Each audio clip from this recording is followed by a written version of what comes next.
Welcome to Madurai பிரதி kitchen. இன்றைக்கி நம்ம வந்து ஃபிஷ் ஃப்ரை எப்படி பண்ண போகிறோன்னு பார்க்க போகிறோம். அதுக்கு வந்து நான் மசாலா என்னென்ன தேவையான பொருட்கள்னு சொல்ல போகிறேன்.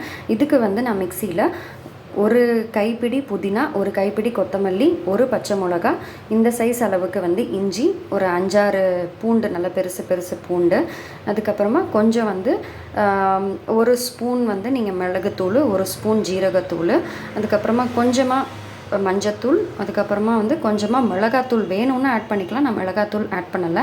அடிஷ்னலாக நான் கரம் மசாலா வந்து ஒரு ஸ்பூன் வந்து ஆட் பண்ணியிருக்கேன், கொஞ்சம் ஃப்ளேவர் வரணுன்றதுக்காக.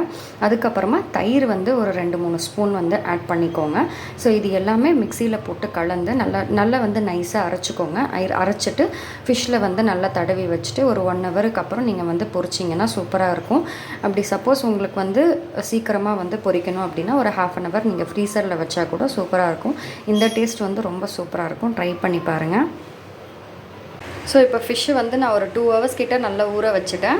ஸோ இப்போ நான் வந்து ஜஸ்ட்டு ஒரு கடாயில் வந்து நான்ஸ்டிக் கடாய் தான் நான் யூஸ் பண்ணுறேன். இதில் வந்து எண்ணெய் ஊற்றிருக்கேன். நான் ஆல்ரெடி ஒரு தடவை ஃப்ரை பண்ணி எடுத்து வச்சுட்டேன். இது ஜஸ்ட்டு உங்களுக்கு காமிக்கிறதுக்காக நான் இன்னொரு வாட்டி இது பண்ணுறேன். ஸோ ஜஸ்ட்டு லைட்டாக எண்ணெய் ஊற்றினா போதும். எப்பயுமே மீடியம் ஃப்ளேம்லேயே வச்சுக்கோங்க. ஃபிஷ்ஷு ரொம்ப சிம்மில் வந்து ரொம்ப நேரமாக பொரிச்சிட்டு இருந்தீங்கன்னா ஹார்ட் ஆகிடும். ஸோ இப்போ ஜஸ்ட்டு வந்து பொரிக்க வேண்டியதுதான்.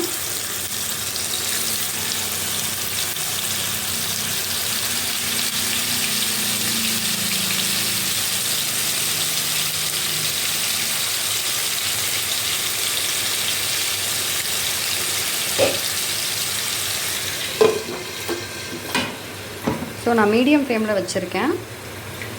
ஜஸ்ட் ஒரு 2 minutesக்கு அப்புறம் ஃப்ளிப் பண்ணி போட்டுக்கோங்க. அதுக்கப்புறம் அதுவும் ஒரு மீடியம் ஃப்ளேமில் ஒரு 2 minutes பொரிச்ச உடனே எடுத்து வச்சிடலாம். ஸோ இந்த மாதிரி தாங்க இருக்கும் ஃப்ரை. சூப்பராக இருக்கும். ஜஸ்ட்டு ட்ரை பண்ணி டேஸ்ட் பண்ணி பாருங்கள். இது வந்து புதினா, மல்லி எல்லாமே போடுறனால அந்த ஃப்ளேவர் வந்து சூப்பராக இருக்கும். ட்ரை பண்ணி பாருங்கள். பிடிச்சிருந்ததுன்னா லைக் பண்ணுங்கள், ஷேர் பண்ணுங்கள், மறக்காமல் சப்ஸ்கிரைப் பண்ணுங்கள். தேங்க்யூ.